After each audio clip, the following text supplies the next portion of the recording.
Je m'appelle Sacha et je fais de la céramique.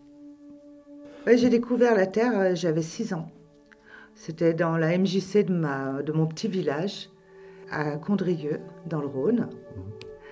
Et depuis, on ne s'est jamais quitté. Peut-être un petit peu pendant l'adolescence, parce que j'avais d'autres choses à faire. Et, et ça, la céramique, c'est la terre, le travail de la terre surtout, qui est quelque chose de très archaïque finalement. Euh, Comme je disais, je façonne mes rêves. C'est beau. Et aussi loin que je me souvienne, la terre a toujours soulagé mes maux, me portant vers la vie. Et il y a des rencontres qui sont plus importantes que d'autres, et celle avec la terre est de celle-ci en fait. Euh, Quand je travaille la terre, je suis dans mon monde un petit peu, dans un univers qui m'appartient, mais que je peux faire partager aux autres aussi. J'ai fait des études, j'ai toujours travaillé la terre, même pendant mes études. Et il y a quelques années, j'ai pris la décision de, de, ne, de ne faire plus que de la céramique. Parce que c'est ce qui me convient, parce que j'ai dépassé 50 ans et que j'ai très envie ouais, d'aller vers quelque chose où je me sens bien, tout simplement. Parfait. Et comment tu as atterri sur l'Aubrac? À l'Aubrac, c'est un vrai choix. Moi, je vivais dans la région lyonnaise et avec beaucoup de bruit, d'agitation.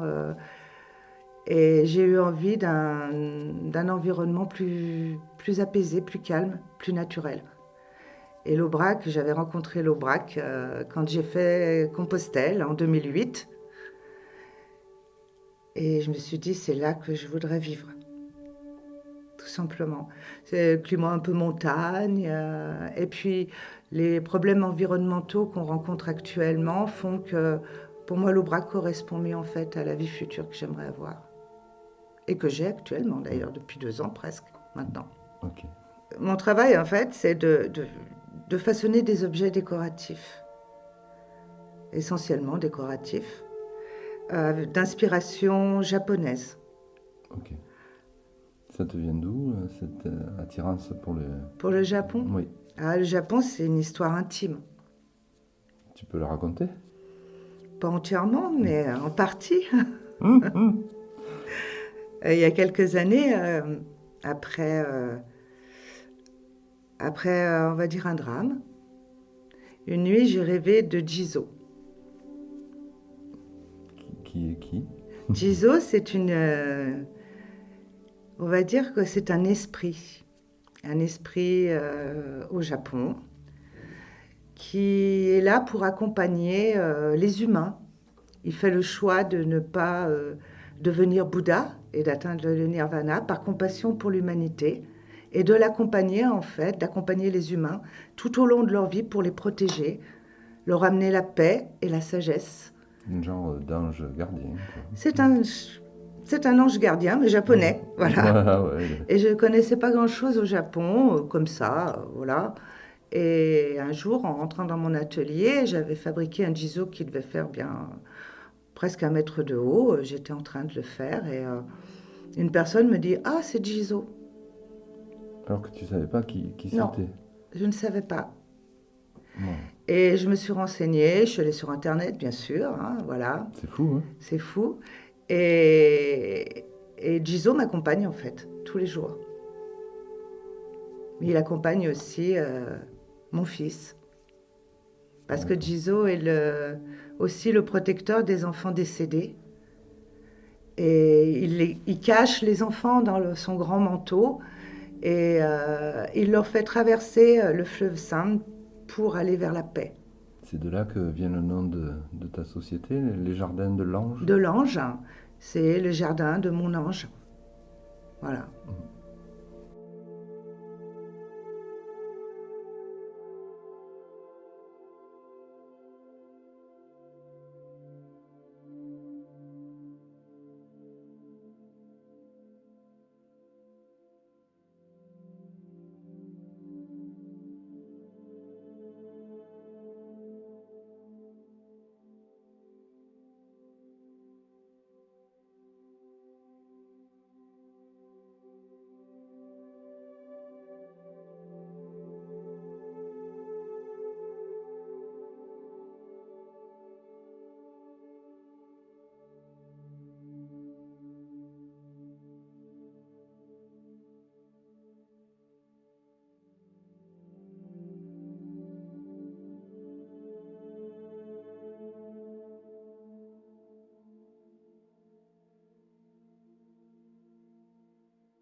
Donc oui, j'aime transmettre parce que j'aime être en lien avec les gens.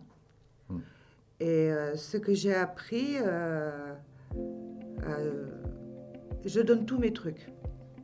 Mais c'est comme dans une recette de cuisine. On a beau avoir la recette, on n'a pas forcément le même coup de main, tout simplement. Donc effectivement, la plupart du temps, j'impose rien dans mes cours. Parce que je porte aucun jugement sur l'esthétisme et ce que les personnes ont envie de faire. Par contre, je suis un peu maniaque et un peu exigeante sur la technique. Parce que c'est dommage de créer une pièce et puis que quand on la passe au four, elle explose. C'est gâché quand même.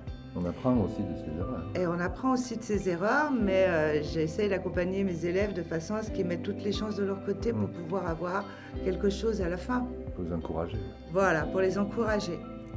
Et la seule chose que je leur demande, en fait, quand ils créent une pièce, c'est qu'il y ait pas forcément des cotes, quand ils font des corps, par exemple, mais que surtout que l'ensemble soit équilibré.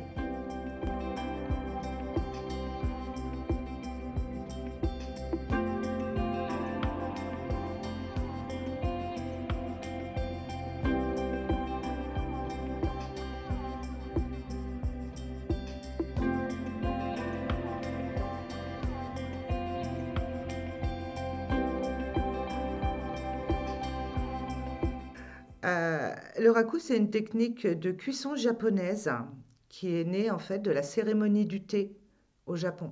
Chaque convive devait fabriquer son propre bol pour la cérémonie du thé. C'est une technique en fait qui va générer sur la pièce 3 chocs thermiques d'affilée. Donc c'est une technique de cuisson à risque. Et donc je vais façonner une pièce en grès basique, peu importe laquelle. Je vais faire une première cuisson dans un four électrique qui va durer 10 heures. Il faut une cuisson et ensuite je sors ces pièces froides du four. Je vais poser un émail dessus. C'est un émail souvent boro-alcalin. C'est là, voilà.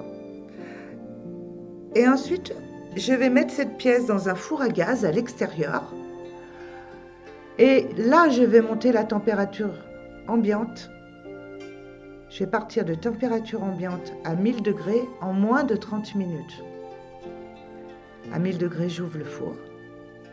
Et je sors les pièces incandescentes du four avec des pinces. Donc ce premier choc thermique va créer sur l'émail des craquelures en superficie.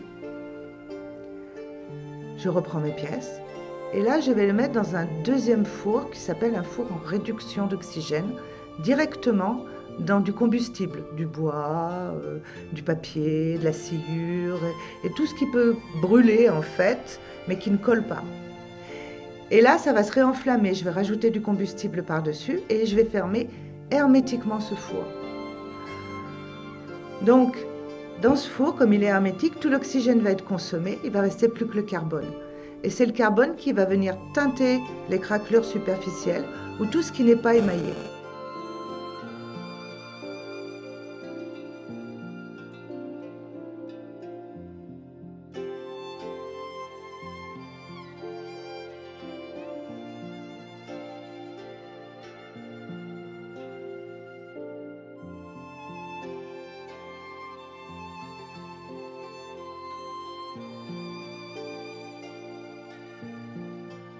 Il faut avoir des rêves suffisamment grands pour ne pas les perdre de vue quand on les poursuit.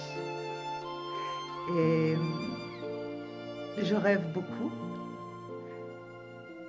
Et c'est parce que je rêve que aussi je suis créative et tout simplement, je crois que c'est ça en fait.